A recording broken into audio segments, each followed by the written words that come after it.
and that's a lot of fun. However, I'm super excited You for can everything. never have too many Renees in your life. I'm just saying. Apparently not, and we're about to learn even more why. Good morning, all. Let's hear some wins, some gratitude. I have heard from a number of you over the last 7 days about great momentum and traction and positive forward facing that you all are experiencing. So bring it right now. Let's hear some wins and gratitude. It's not back there, baby. Well, I guess I'll start. I'm a new guy in the industry, and I my first client on the buyer side that is relocating from North Carolina down here to the city of Orlando, or more specifically, Windermere. Nice. Timothy, I love it. Congrats. And you just kicked off with Fast Cap. So you Yes. are in it, you are doing the things, and we're proud of you for that. I appreciate it. I'm hustling and grinding, and I've only just begun. Thanks for sharing. Thank you. I see Renee, I'll Brian jump in White, and Jessica. Who else has a win? yeah, I'll jump in. I've got a win. If you can hear me, we had our regional rally here in DFW yesterday. So it was awesome. It was a lot of energy, and I walked away with a $1 million listing referral. So, how do you love that? It was from somebody in from Kansas City, and building relationships inside the company and outside the company is a benefit and a joy. So it was awesome. Hey, That's Elizabeth, huge. we have a problem. Why? We've reached capacity. I'm getting texts from people that people can't get in. I told everybody it was going to pack up. So those of you that are in the room right now are in the room, and the other ones that aren't, I'm sorry, guys. You're going to have to watch the live stream later in our workplace group. So I'm, I knew this would be, our Friday huddles bring fire, and Renee Funk, or not Renee Funk. Well, Renee Funk brings fire too, but Rene Rodriguez is going to bring fire. So I don't know how to let anybody else in at this point. So if you drop off, just know you're not going to be able to drop back in. So welcome, guys. All right, I know we're a little past 9, and regional rallies have been in full effect. Brian White, I love that win, because that's what it's all about, referrals and building those relationships, right? You guys hear me talk about, you build the relationships, you're going to build the business. And we're all showing up in different ways and just loving on people and adding value in massive ways. And Brian, so that's a huge win for sure.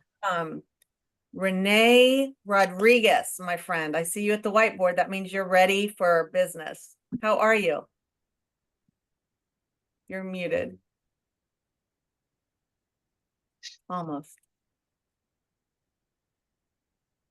Well, he's getting set. Oh, sorry about that. I'm phenomenal. How are you? You think I'd figure out the mute button by now? Yeah, you're good. You're good. You're good. A few zooms on your, I am so excited to introduce you guys to Rene Rodriguez. If you don't know who he is, you will definitely have, first of all, you need to know who he is. If you're within the EXP ecosystem, you've probably seen him showing up at EXPCon and some of our events. He does some of the trainings with Leo for all of us.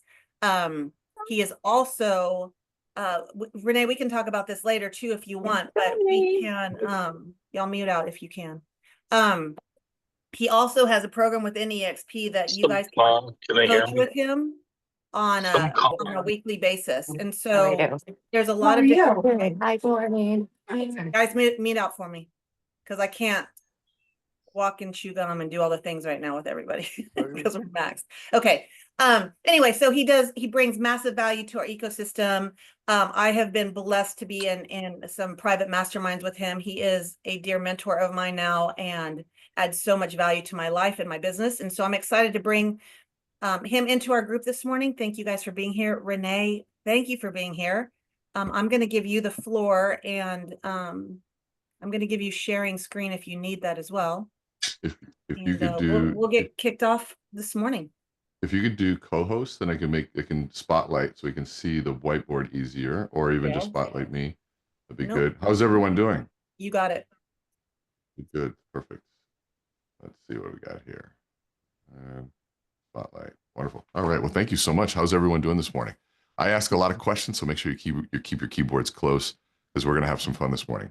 So from what I understand, you guys there's people that are new to the business. If you're new, can you just write in new to the business? I'd say within the last, let's say first year would be new.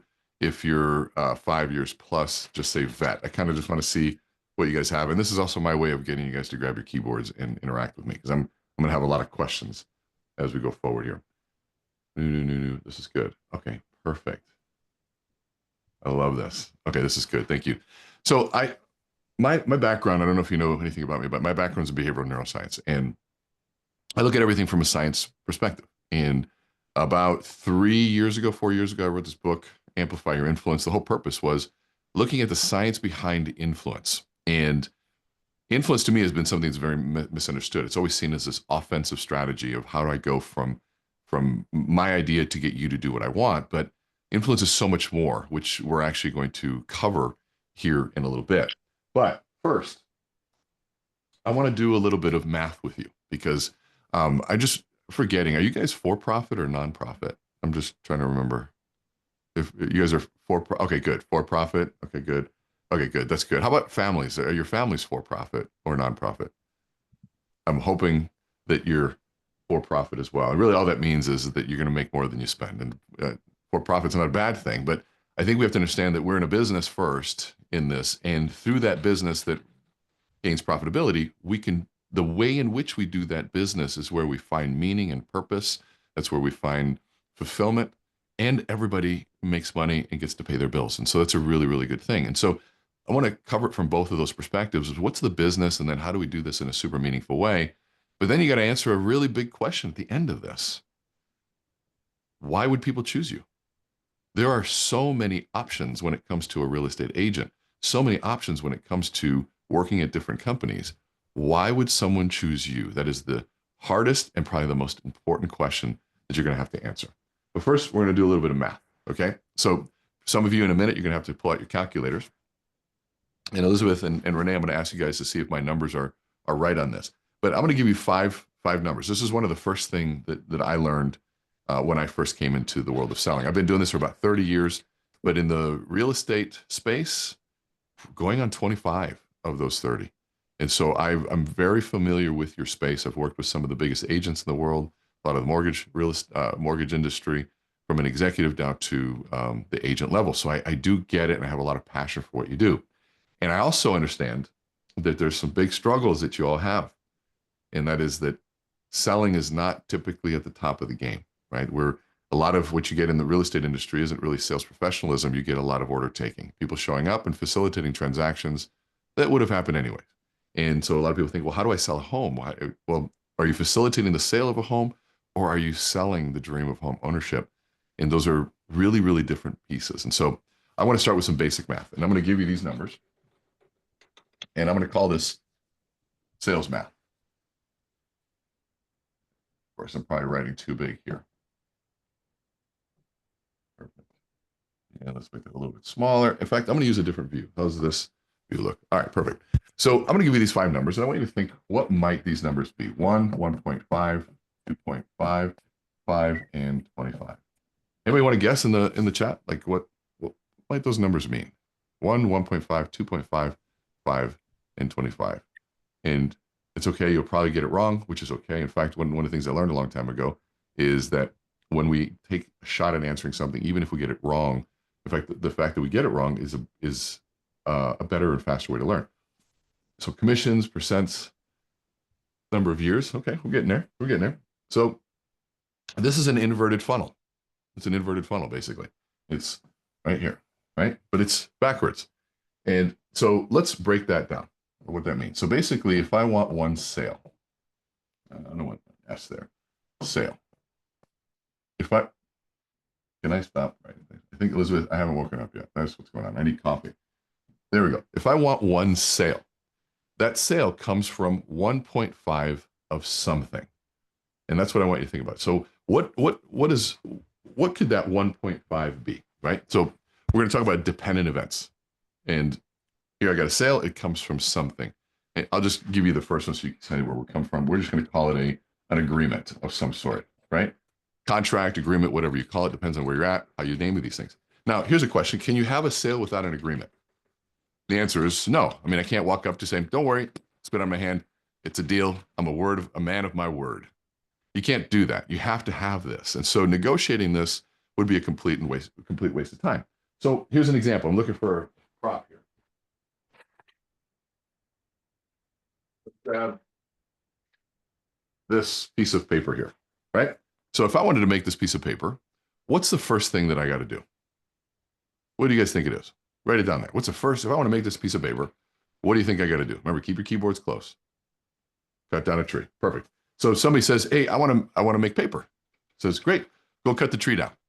Somebody says, well, I don't like cutting trees. Okay, well, then you're not going to have paper. But I want paper. Wonderful, go cut the tree down. I don't like cutting trees. It's icky and yucky and scary and dangerous. Okay, well, then you're not going to have paper. But I want paper. Well, go cut the tree. Do you see how difficult this conversation would be? I wanted to say other words. Idiotic this conversation would be, because you're trying to negotiate something that you can't negotiate. If you want paper, you have to do certain things ahead of time. And so what's interesting is that your space, it follows the exact same thing. Somebody says, I want more leads. Okay, great. There's a phone. Pick it up. Oh, I don't like picking up the phone. Okay, great. Well, you're not going to have more leads. But I want more leads. Wonderful. There's a phone. Let's start making phone calls. Let's start getting connected. Oh, I don't like doing that because they might say no or reject me. Okay, that's fine. It's a decision, but we're not going to have more leads. But I want more leads. Well, then you kind of see where we're going with this, right? And so when we think about dependent events, what's important to understand is that there is a methodology to manufacture a sale. Maybe it's, and this also works in recruiting, by the way, that has dependent events with things that you can't negotiate, which is actually kind of good because it gives you a clear path. And I want to outline that clear path from point A to point B, and then we're going to look at how best we get there. Is this bothering you guys? Is that super loud, Elizabeth? Nope. I think it's going cool to watch, actually, so it's not loud. I forget that it's happening. And so if we want a sale here, we know that converts at 66%, right? About 66% of our agreements close. Some people say 50. I'm using averages here. So where do agreements come from? Well, they come from an activity, which that would be a presentation or a meeting of some sort, right? I have to have a meeting. I can't just sign up and say, hey, sign this. I have to have some sort of meeting where people agree to it. I have some sort of meeting where people can hear the value of what it is that I'm talking about. And every meeting that I have, about 60% convert maybe to an agreement. Okay, so we got 66%, now we're down to 60%. We'll sign some sort of buyer-seller agreement. So then where do meetings come from? If you know the L word, lead, right? I have to have a lead, 5 leads, because 50% of my leads will even agree to meet with me. Okay, so now what's a lead? That's also a different, interesting piece. A lead is very simply somebody who's expressed interest in doing business with you. And so if I have 5 leads, half will meet with me, 1.5 will take an agreement, and I'll make 1 sale. Now, the last one. What do I have to do 25 times to generate a lead? I want to pause. I want you guys to say, what do you think I have to do 25 times? I want to see what you guys think. Let's see your guesses. Call, okay, conversations and connections. I love that. Perfect. I call them talk tos, T, right? Because if I make 25 phone calls and no one picks up, well, then I can't do anything. Well, I have to follow up to an initial meeting. I can't follow up until I have my initial one. So I got to talk to them first because 20% will convert. So now I talk to 25 people, 5 will become leads, half will meet with me, 1.5 take an agreement, and I have made a sale. This is also known as the law of averages. And the law of averages simply states, and this is literally the first thing I learned when I was 18 years old and I was selling cookware door to door. And it said, for every activity you engage in, you're going to get a ratio of results. And it's not a suggestion of averages, it's the law of averages. And the more data you get, the more it regresses down to a mean or an average, which means it's something you can predict. Sports teams are built this way. Stocks are purchased this way. Businesses are ran this way. It is a way to navigate the unknown with some known factors. And so I know I talked to 25 people, I can control that. So now this is interesting, but it's not sexy yet. And so let's make these numbers sexy. Put a yes if you want to make these numbers sexy. I'm going to turn around and see what you guys are at. Perfect. I see a lot of yeses. Yes. Okay, perfect. So we're going to use a sexy little color of green. So now, Elizabeth or Renee, tell me, what is the average commission that an agent can make? Just average, keep it conservative. Dollar amount. Market specific, but do you want to just do easy numbers? Say 10,000? 10,000, 12,000. Perfect. Let's go 10 because that's easy. Okay. So here's what I'm going to do. This is where it gets kind of cool. So I know that an average sale is going to make me $10,000. By the way, every time I do this and people that aren't in real estate, they go, what? I'm like, yeah, you're in the wrong business. And so $10,000 for one sale. Now what I have here, are you guys able to and let people in, or is that solely on my shoulders right now? Nope, it's me. I got it. Okay, cool. I just want to make sure that I got it. wasn't I just want to Nope. make sure I wasn't the only host. Nope. So now you have $10,000 for a sale. Here's what we have. Since we have all the variables, meaning one sale equals 10,000, and I have my dependent events, and I have my statistics or conversion ratios in between, that means that I can calculate the value of each one of these activities, because you guys told me you can't have this without doing these things. So inherently, all of these carry a value to them. And so what I want you to do is pull out a calculator, because we're going to do this math together. I'm going to grab mine. And what we're going to do is we're going to do some basic math. And so the math behind that would be, what is 10,000 divided by 1.5? Anybody know? Let's see. I got the number of $6,666. So what does that mean? So for every agreement, the value of that is $6,666. So somebody says, oh, is that, can you guys read that? Yeah, you guys can read that. Yeah? We got it. It's not too, okay, it's coming. I just want to make sure that it's not too bright. Kind of fades in and out. Okay. So it's $6,666. It's a little faded. Let me try this. That's better. Yeah? Much better. And so now I know that that's worth $6,666. Somebody says, wonderful. Well, I'll give you an agreement. Give me $6,000. I say, no. I need you to bring me 1.5 and I'll give you 10, because I need to manage risk and fallout. Now, the reason it's not one agreement to one close is because of the law of averages. There's a sense of fallout. Not everything closes. And so we have to be prepared for that piece. So now what's the value of a meeting? It'd be 10,000 divided by 2.5. What's that number? Anybody have that? 10,000 divided by 2.5. 2666. Are you sure that? Are you sure? I don't know. I'm looking at doesn't the, sound I'm right not to running me. the numbers. 4,000? Ten- I don't know. 10,000 divided by 2.5. I don't have my calculator. I'm following these people. There you go, 4,000. There we go. So now, let's just pause there for a minute. Just pause. You get paid $4,000 just to present your value to a qualified prospect. That's insane if you think about it. And by the way, this is why I charge $6,000 per person to do presentation training, because the value and the ROI of being a really good presenter is exponential. Presentation is the place where you can at least move to the front of the room and you could be the one delivering value. That's where incomes and careers change, period. That is the breaking point of being stuck in a certain area and then doing this, because now you can move from a one-on-one to a one-on-2 to a one-on-10, maybe even one on 5,000 if you work hard enough at it. And so this presentation now, the ability to present a value of some sort, is ridiculously valuable. So now, $4,000. Now, what's the value of a lead? This one's an easy one because it's 50% of that. $2,000. Now, I'm not talking about internet leads, by the way, where somebody sneezes on a keyboard and then you have to go chase it down and they call that a lead. That's a marketing and IT department's definition of a lead. It's not a sales pro's definition of a lead. A lead would be somebody who's a warm referral, somebody who you've met and they've expressed an interest. They're qualified. They have the need, ability, and desire to do it. They fit all the criteria. But each one of those leads is worth $2,000.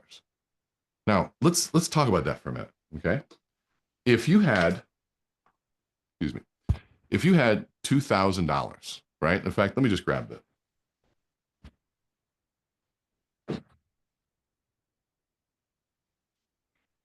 This is my play money, right? My son, let's pretend this is only $300, but let's pretend this is $2,000.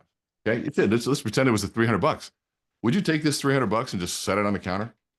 Like you get here, you leave one over here, leave one over here. I mean, would you do that, or would you take this and protect this? Maybe you wouldn't even put it in your pocket, because that doesn't make any sense. So what would you do? You'd protect this thing. In fact, this is 1/3. The 2,000 would be probably this much of it if it was all in ones. Well, so where do you do that? How many times have you ever generated a lead and you get home at night, you put it on the counter. A couple of days later, you're just like, "Hey, honey, where'd that little yellow sheet of paper? Yeah, the one.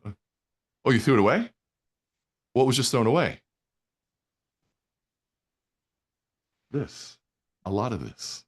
In fact, 6 times, 7 times, 3 times 3 times 2. Yeah, 9 of these actually was just thrown away. Because why? We didn't protect it. So the question is I'm assuming, do you guys have a CRM of some sort? Yes. I'm assuming that Elizabeth, that compliance and use of that CRM is probably through the roof. Or not? Are you being ironic? He is being ironic. Oh, so weird. So people aren't using a CRM. By the way, of course they're not, because I've answered this question tens of thousands of times, and every time people are like, no, they're not using it. And the reason that we don't use a CRM is oftentimes we forget why. Because a CRM is a system. What I'm showing you here is the beginnings of a process. And systems will never solve a process problem. If we don't have a process, what process are we putting into the CRM? And if we don't understand the process, meaning I don't even know there was a sales process, then having to enter data just feels like more work, and I don't need to. But if you knew there was a process behind this that you believed and you bought into, you'd realize that CRM is probably the most valuable thing that you have. And so I'm not here to talk about CRM. I'm here to talk about the value of a lead, right? Let me get my face back in here. There we go. The value of a lead. And so now, what is the value of a talk to? That would be 10,000 divided by 25. Anybody done that math? 400. Beautiful. All right. So let's just sit with that for a minute. You get paid $400 just to talk to someone about what it is that you do. 400. Now let's say I'm half wrong, it's 200. Half wrong again is 100. Half wrong, it's 50. Name another job that would Thank you pay so you much. for that. Name another job that would pay you for that. And the thing is, there isn't. And now here's why. So, because I always look at this, and some people say, well, why aren't we doing it all the time? Now we can get into all sorts of things like this. One is the people that do understand this are making millions of dollars in your industry. And so the big question is why is it somebody in the same exact industry, same access to the same training, the same market opportunity, the same prices, they're selling 10x what somebody else who's barely getting by? I will tell you, in my 30 years of doing this, is that they understand the value of these numbers. They understand that what their job is. I talk to someone, I generate a lead, I do a presentation with that lead, I close them on an agreement, and then I take them to find houses. And the rest works itself out.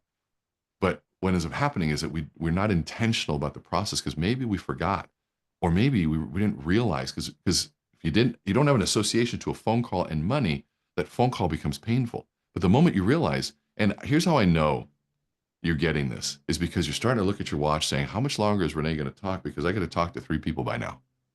I could have made $1,200. And what that tells you is that you start realizing the value of your time. And the person that understands the value of their time becomes very picky with how they spend their time. And they realize that somebody wants to meet for no reason, it feels very quickly like a waste of time. And you can feel this, somebody wanting to meet with you and having no value, or just sitting around and complaining.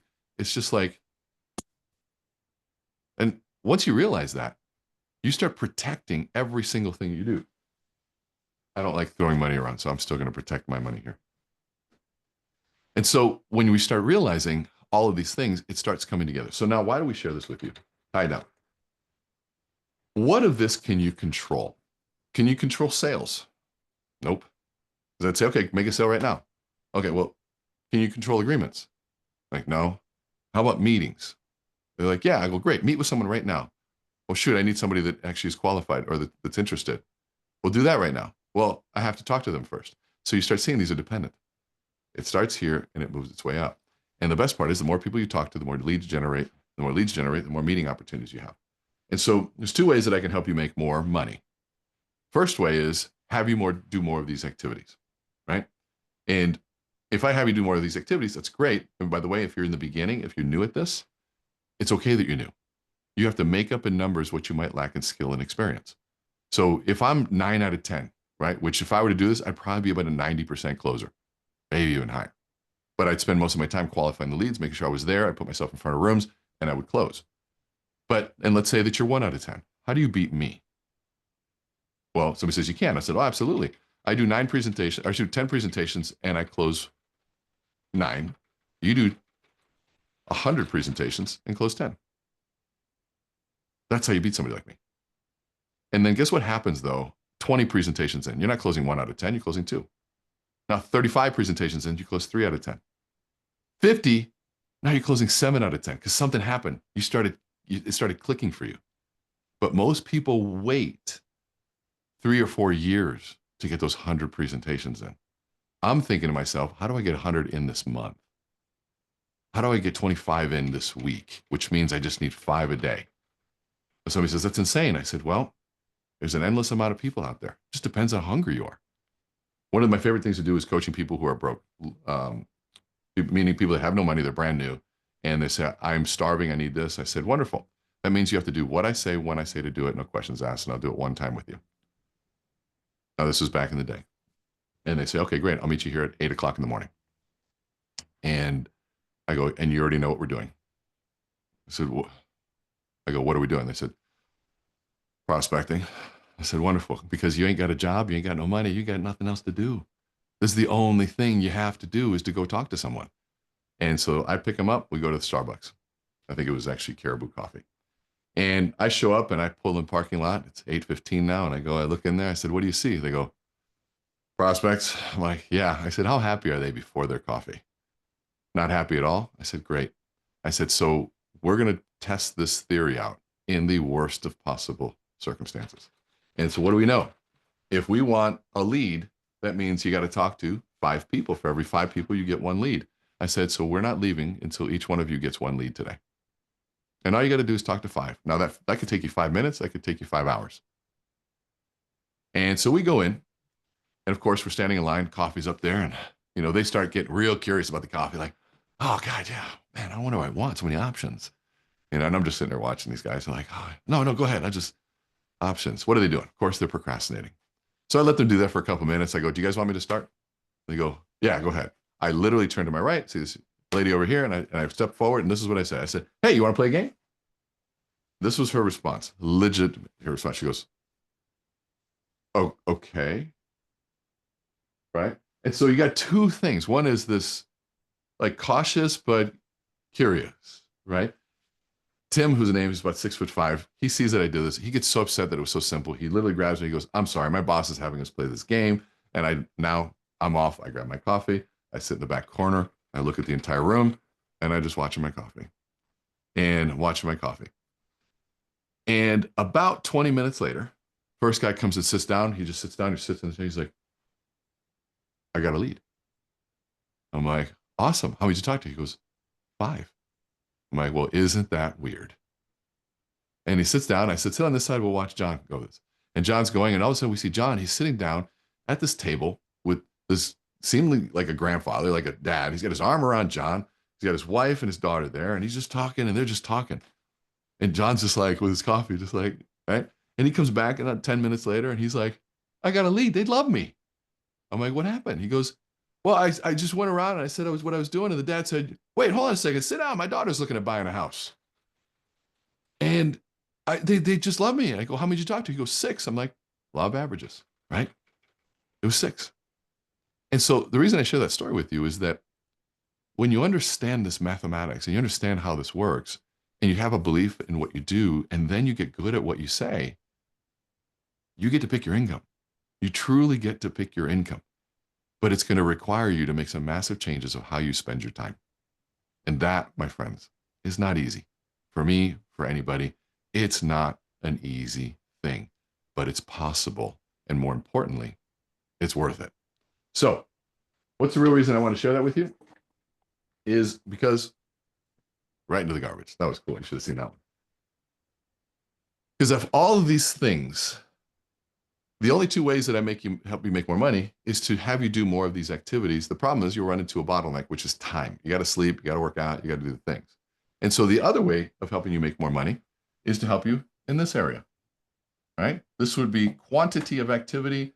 This would be the quality of activity, right? You have better scripts, you have better voice inflection, better presentation, better body language and presence. things just become a lot easier. So we're going to have some fun. You all ready? Give me a number 7 if this is making sense, please. Beautiful. All right. Give me a number 9 if you're already starting to calculate how many talk tos you could have had today.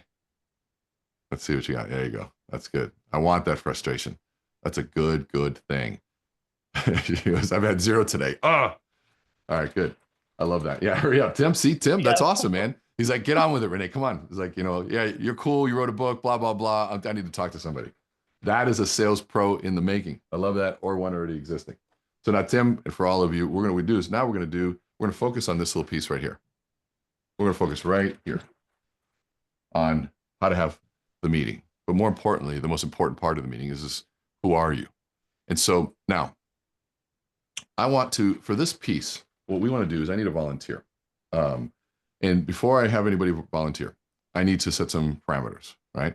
Taylor's already, don't tell Taylor, you can get up there. So let's see if you actually still fit the criteria. He's like, bam, I'm in. I want somebody who doesn't feel like they have much of a story.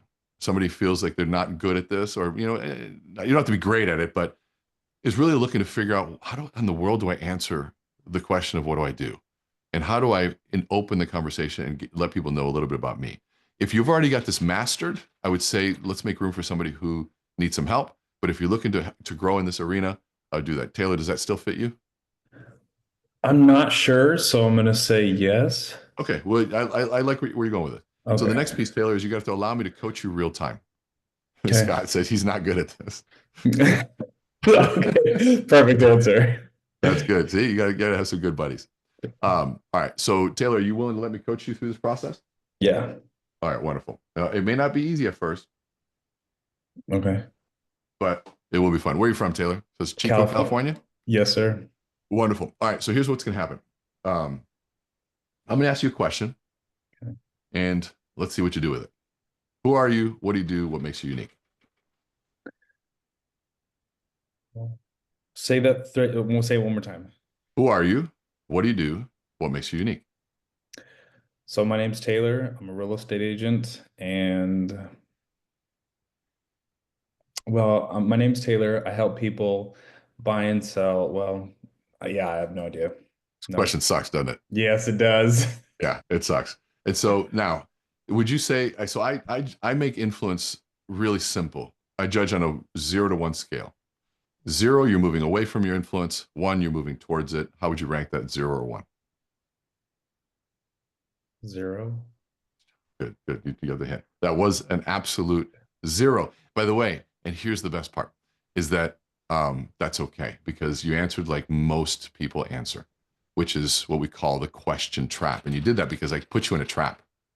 And there's a psychological trap that we have to get out of that people put us in all the time. The question trap consists of 3 things. 1, most people don't put much thought into the questions that they ask. Me saying, what's your price? What's your commission? That's a sad question because I didn't know what else to ask, right? And so if I say, who are you? What do you do? What makes you unique? We answered in this real sort of obedient fashion. You said who I was, what I did, and then we struggle at this unique part. And so the second part is we feel compelled to answer questions that are asked of us, even if they're dumb questions. Like, so if I ask you a dumb question, we still feel like we need to answer. Like somebody, what's wrong with you? Like, what's wrong with me? I'm sorry that, like, I don't have to deal with that question. But why do I feel compelled to answer it? When somebody says, what's your commission? Why do I feel like I'm lying if I don't answer that question? So this inner desire or draw that just because I'm asked a question, I need to answer it. And the third part is the person asking the question is leading. So if I put all 3 of those together, I feel compelled to let somebody lead me down a path that they didn't put much thought into. Doesn't sound like a good plan, does it, Taylor? No. Perfect. So we're going to throw that plan out the window, but I need to retrain you to not feel that compulsion to ask that question and show you and give you permission to be able to answer that question in a much different fashion, which I believe answers the real question, or what I call the question behind the question. If I'm just, you ask somebody how they're doing and they answered, you realize you didn't have time, nor did you care.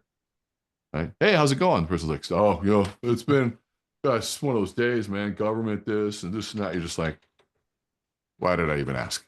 Right? It's like, I don't even have time. Your feet are pointed. You're like, And so we're going to change all that. Okay. So, but to do that, we're going to do something different. I'm going to ask you this question. I want you to give me 3 words that make you unique, or that you're proud of, if you will, about yourself. Man, family, husband, and community. Those are the 3 words. So I'm going to put family and husband together. Okay. So we're going to put family, community. Give me a third one.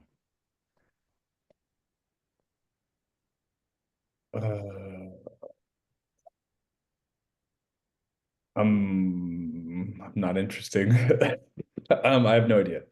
No, what's something that you're proud of? I'm a hard worker. I have empathy. I care. It can be something real simple. Okay, I'm consistent. Consistent. I love that. So now somebody might say, well, literally those aren't truly, like unique, but I wasn't really going for things that were unique. What I was going for were your values. Would you say that being your community, family, and consistency represent your personal values in some way, shape, or form? Absolutely. Absolutely. So now the reason I ask that is because now we can use a little bit of science, and science says that our values are formulated between the ages of 9 and 13, which means something magical happened during that time period. You had some influences during that time period that helped shape these I values. did. Hold on, we got it. I thought that was you, Taylor. So we got it. Elizabeth, there's a mute all button. I know, I Elizabeth? didn't want to mute you out though. I got Oh, it. I'll unmute. So hit it now if you would. And then I'll unmute. Perfect. And There we mute go. together. Okay, cool. Perfect. And so we know that something happened in that magical time period. But so which of these would you say is the one that's on your heart really important to you right now? Family. Family. Okay, so we're going to play with this one for a minute. Okay. And so what I want to know is during the ages of 9 to 13, who was around and what happened that really represented and locked in family. And that'll trigger one of 2 types of stories. That'll trigger either what we call a lighthouse story or a foghorn story, meaning a lighthouse was somebody that was really the beacon of light. They were the role model when it came to family, and you followed them. They shined light everywhere, and they just became the goal, right? Or we have what a lot of us have is a foghorn. When it came to family, you didn't have somebody around. And so you felt the darkness of not having family. And because of that darkness, you made a decision in your life to become light where you had dark. Does that make sense? Yeah. So for you, who was around and were they a lighthouse or a foghorn? My dad was not around and it was a foghorn. Perfect. So we got here, dad. Perfect. So now what I'm going to ask now, Taylor, is tell me a story between the ages of 9 to 13 about your father and how he was a foghorn for family. And you're opening. I'm sorry, he wasn't around. It was just my mom. Sorry, I apologize. Well, so about the fact that your dad wasn't around, something, right? So, but dad not being around would be a foghorn, but you can talk about the difficulty or whatever it is about what happened, how he wasn't, the whole story. It's even just whatever it is, but between that time period, let's start with, I remember when. I remember when my mom, that period of time for me was really dark. My mom brought somebody in the house that just beat my brother and I. We didn't have family. I wasn't allowed to talk to my mom. And so I wanted to make sure that my kids had the opposite experience of that. All right. So now I want you guys to put a 5 in the comments if you've already immediately connected with Taylor. So now here's the crazy part. That story is not easy for you to share, is it? Not at all. And what I've come to find out is that it's those stories that we don't like sharing, the most difficult ones, achieve the goal that we've always wanted, which is connection. And so there's a paradox to that vulnerability. The paradox means that 2 things can exist. One is the person that is being vulnerable has a feeling of being exposed and weak. But us on our end, our experience of you is the opposite of courageous and strong. So here we have the 2. And I've seen that paradox happen so often that I finally had to start realizing that my experience of the vulnerability didn't matter. It was about my connection with an audience that mattered. And so now let's pause that for a minute. So with this story, and you gave a very surface level story, by the way. It was more bullet points. It wasn't even a story. But your bullet points were so potent that it still pierced our hearts. Does that make sense? Mm-hmm. Which tells me there's so much there. So now, if you can, do you remember, so why was your dad, did he leave or what happened there? Yeah, he left. Okay. And so when we think about that, talk to me. Do you remember when he left? Do you remember what happened? Only stories. My mom was in the hospital and she said, do you want any part of this kid? And he said no. Like as she was giving birth. So he was out since day one. He came back into the picture like when I was in that time frame, but then this was the hardest story. He showed up one weekend, we had a great time, and he's like, I'll be back next weekend. And I was the kid that sat on the front steps waiting for him to come, and he never showed up. Freaking brutal, man. I'm sorry about that. It's like when you see those stories and those movies, it just destroys you. That happened to me with my family at one point too. My cousin was everything to us. Our family blew up, and she never, like, we were there waiting to go to McDonald's, our favorite thing to do, and she never showed up, man. So I hear that. I don't know my father too, so I'm right there with you. And so now the question is, what do we do with a story like that? Right? Most people say I would never share that in there. But there's so much that story did for you, because from what I'm seeing and what I'm hearing, and also I'm pretty good at reading people for what I feel from you, is that you didn't let that story define you at all. You let that story become the reason that you are what you are. And when we look back upon that, this is the only decision that I've made, is that I thank God for the most worst moments of my life, because they gave me contrast and they showed me who I didn't want to be. It's the foghorns that do that to us. And so the next question is how in the world will I use a story like that in business? So let me ask you a couple other questions. I'm going to take a wild guess that your customers feel very loved by you, and your customers know that you are there 100% of the time when you're needed. Is that right? Yep. Without a doubt? Is that even negotiable for you? No. No. Why do you think that is? Because of what I went through. Because of what you went through. You know that darkness. How would you ever put somebody else through that again? Right. And on your watch, how dark can the real estate process feel? How lonely can that feel? How often do agents don't show up for us? So when we talk about what makes you unique, this is the core of what it is, right? Mm-hmm. And so that's what you need is the ability to share a story at the appropriate way that feels right, and then a transition to who you are today.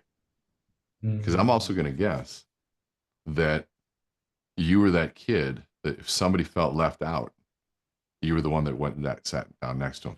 Yep. If somebody was being bullied, you were the one saying, hey, stop, or protecting them. Mm-hmm. Right. And so, I mean, these are stories that follow us throughout the life. Isn't it crazy that I kind of knew this already based on the story? Because life is somewhat predictable, who we are. These things happen over and over, because then that shows the character of who you are. And so if you want to share somebody about unique and you talk about the here and now, it doesn't really land. We don't really land. But with the moment we start sharing stories of who we were to how it affected now, all of a sudden we listen to who we were as kids, because there's no resistance to that idea. And so do you want to try telling the story one more time, or do you want me to throw it together for you? If you could throw it together, that would be amazing. All right, perfect. Are you recording? I think Elizabeth is. Okay, so I want you to just throw your camera on. You don't have to record, but just get I'm the audio, recording. 'cause I you're- can record it too, Taylor, if you want. Yeah. Perfect. Oh, I see. Yeah. Yeah, just so you can get the audio, because a lot of people want the sequence of what's going on. Gotcha. And you can leave it there. Okay. All right, you ready? So somebody asks you, who are you? What do you do? What makes you unique? The previous response was, Taylor, I'm a real estate agent, and shit, I don't know what makes me unique. Right? That's our baseline. So now it could be something like this. So somebody says, who are you? What do you do? What makes you unique? He said, like a lot of kids, I had an interesting childhood. My father, when my mother was giving birth, it was in that moment that he decided he didn't want to be part of the family. And so I didn't know my father. Now, my mother, in her search for trying to find some support, brought somebody in the house that unfortunately wasn't somebody that probably should have been in the house. He was an abusive character. He wasn't fun. So I had kind of a rough childhood. But what was interesting was now here's actually a question that I have. Who came into your life to fill some of those needs? Because I need this piece to the story. My grandpa. Your grandpa. Now let's pause my story. I want to hear about grandpa. You see how he lit up, by the way? I want you guys to learn to read and to listen to people's values and listen and observe behavior and how he just lit up when Grandpa came up. Okay, tell us about Grandpa. Man, he was my everything. He was so your dad, to my understanding, is supposed to teach you about life and the lessons and that kind of thing. But a grandpa is supposed to just be there, like more nurturing and caring. At least that's how it is in my mind. And that's what he was. But he was a father figure. So I got, in my opinion, the best of both worlds. I got a father figure, but from a grandpa standpoint, where he was more patient, he was able to communicate. He didn't have, the stress a normal dad would. Yeah, And yeah, but he showed up for you, yeah, right? 100%. Was there at my basketball games, took pictures. Freaking Like, love it. yeah, he was the guy. So I'm going to take a wild guess. Is it your okay? I'm gonna incorporate it into the story. Okay. So where you would makes you unique. So, growing up, unfortunately, I didn't have my father around when I was in my mother was giving birth. Is when he decided he wasn't going to be there, and so it was tough not having dad around. And my mom tried her best that she could to bring other people into our life, but they weren't any good either. And so I never had that guidance. But there was somebody who showed up for me, and it was my grandfather. And my grandfather saw what was going on, and he showed up to every baseball game, every basketball game. He was there for birthdays. He was there when I needed to bend an ear. He was there giving me the advice that my father was never able to do. And when I look at that and that feeling of where I felt before and who he was, all I knew is that for my entire life, I wanted to make people feel the way that my grandfather made me feel, which was loved, supported, cared about, and knowing that somebody had my back. And so when I was first introduced to real estate, the first thing that I realized was how many people felt lost and scared in the process. Here it is, their biggest real estate transaction. And so often, unfortunately, people in my industry just don't show up for them. And I don't know what it was, but there was this calling where I realized that these were the moments that I get a chance to honor my grandfather and live out the legacy that I wanted to live, which was to be there for people during some of the most difficult times. And so you asked me what makes it unique. Well, there are no patent monopolies in real estate. We all offer about the same commission. Houses are built, and some people have more experience and less. I go, but the thing that I bring to the table is I'm going to be there for you the entire time. I'm going to walk you through this difficult process. And my entire goal is to make you feel as loved and supported to the process as my grandfather made me feel. See the difference between those two stories? How does that feel? Oh, incredible. Yeah. So that smile that you feel right now, I want you to remember that feeling, right? That feeling, I'm going to guess, and you tell me if it's right, is a feeling of being aligned in purpose.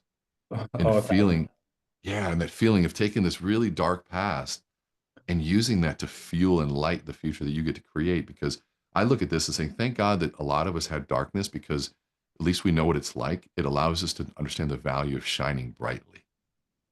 If somebody's been living in brightness all the time, they may not understand this, so they lack the compassion, but also they can create a vision of possibility.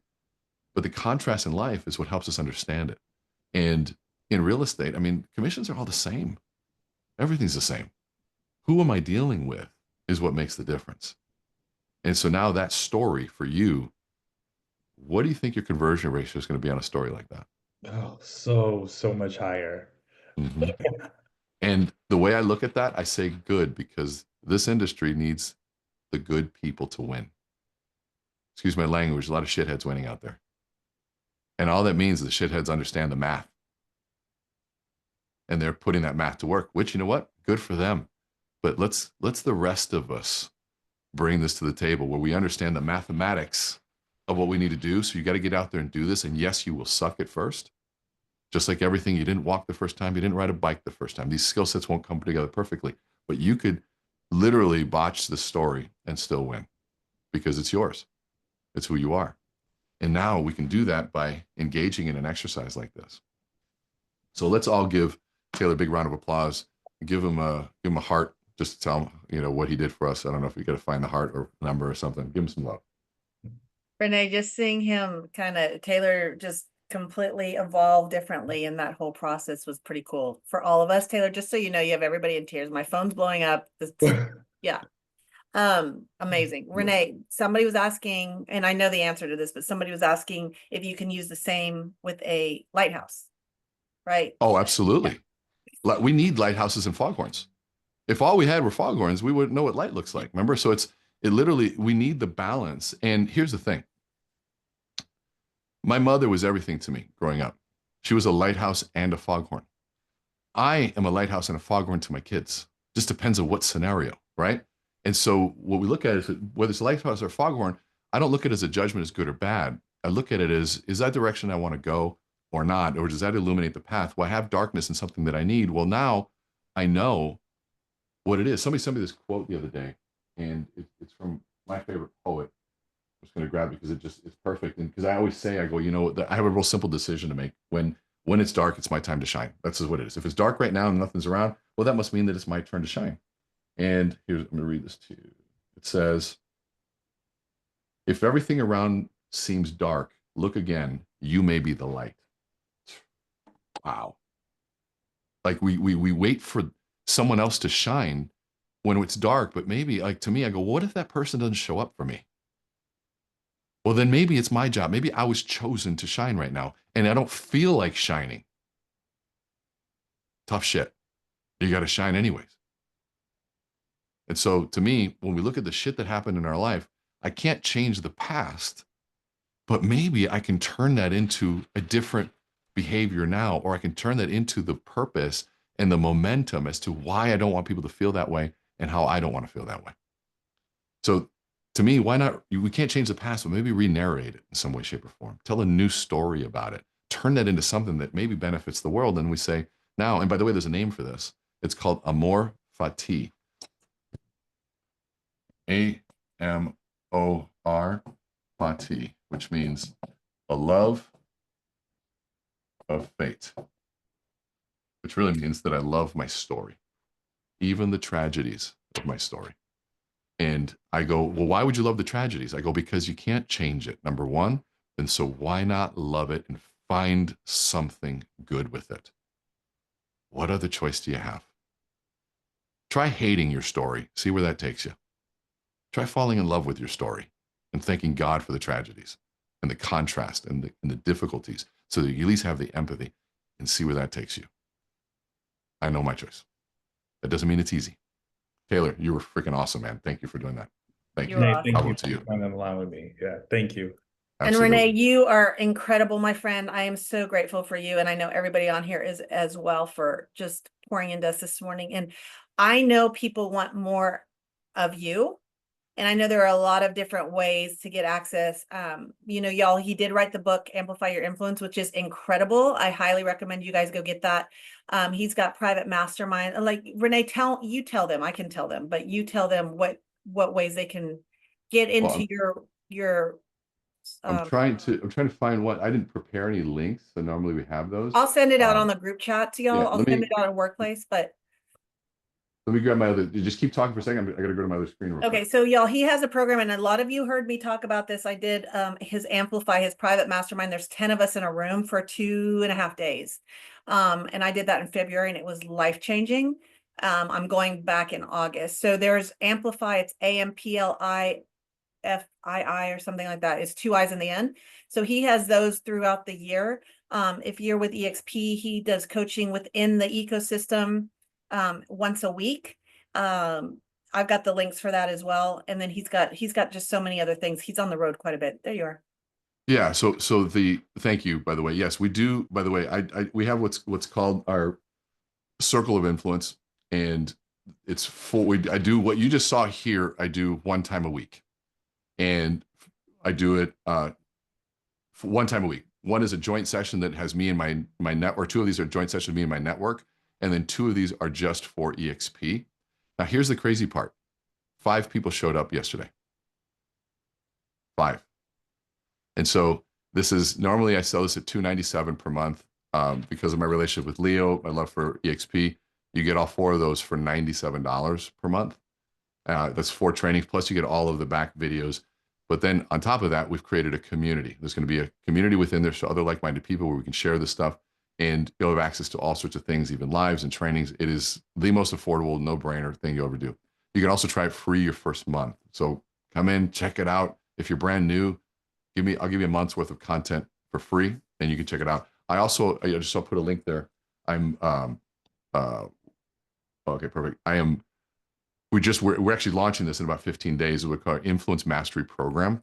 And the reason behind that is with the private mastermind that she's talking about is what we call Amplify, where I bring 10 people to my home for 2.5 days. And the last time we had Elizabeth, Tina Cole, who else was in there? Casey, Giha, Go. Yeah, I mean, there it were a was a lot of pretty things. powerhouse time period. I had people offer me 3 times the cost just to get in that room, but we do limit it so that everybody gets one-on-one coaching. It's a highly transformational process. It's $6,000 or $559.95. But I'm launching something else, Elizabeth, that's just really cool. I've spent the last 6 months building this idea of what would I do and how could I do and help somebody make a transformation in 30 days in around 10 minutes a day with micro changes. And so I broke down my entire process into 30 micro changes. These are small moves, small shifts. And I walk you through this every single day. You just hit play, listen to what I say, and I want you to do one tiny thing that day. By the 10th or 12th day, you're building out your stories. By the 16th day, you're mastering tie downs. By the end, you're giving I mean, it's a really cool process. But to give you an idea, lesson number 1 is what we call the doorway pause. Most people come into a door, maybe they're being late, everything, and they try to, they look down. They want to be as inconspicuous as possible, sit at their chair. We want you to do instead, when you walk in, stand in that doorway for 2 seconds, lift your chin slightly, a little smile, and then purposely walk to your seat. All you're going to do is walk into rooms today and stand in the doorway for 2 seconds. That's day number 1. Day number 2, I want you to stand in that doorway, but 10% taller. Just 10%. And that difference between in the doorway here and this makes such a difference. And you can imagine stacking these little wins over that 30-day time period. In there, if you just sign up, it's a wait list. There's no money, not asking for any money. There's going to be some videos you can look at, you can take a look, but that'll also give you access to other ways to engage with us. Yeah, and I think the one that you do with NEXP too, it's I need to send this out to everybody, you guys, because I think we've got so much amazing training and access that sometimes you don't know where to go. So I'll send that out. Yeah, Renee's follow him on Instagram or TikTok. I'm not on TikTok, but follow him on Instagram or TikTok, and then I'll send the links and I'll also post them in our group since we maxed out today. So Thank you, Renee. You know, right now we're doing 40 videos per day, 1,200 videos a month that are going out. All of it's micro learning, none of it's selling. So if you want to get access to this, and if you're new and you don't have the resources, dive into the socials, dive into YouTube. 40 videos a day are going out, all teaching you something. And so, yeah, we're committed to the process. was this awesome, y'all? Way to start your Friday. Give you a little bit more like confidence in moving forward. Yeah, amazing. Renee, I'm you are 2 minutes late for my next call, but go. thank you all You're so good. much. You guys Yes, have an please. amazing weekend. Learn Follow with there, Renee. send messages, take photos, the whole thing. Elizabeth, we adore you. Thank you so much. Bye, honey. Talk to Take y'all care. soon. Y'all have a great Friday. Yep. Thank you guys for being here.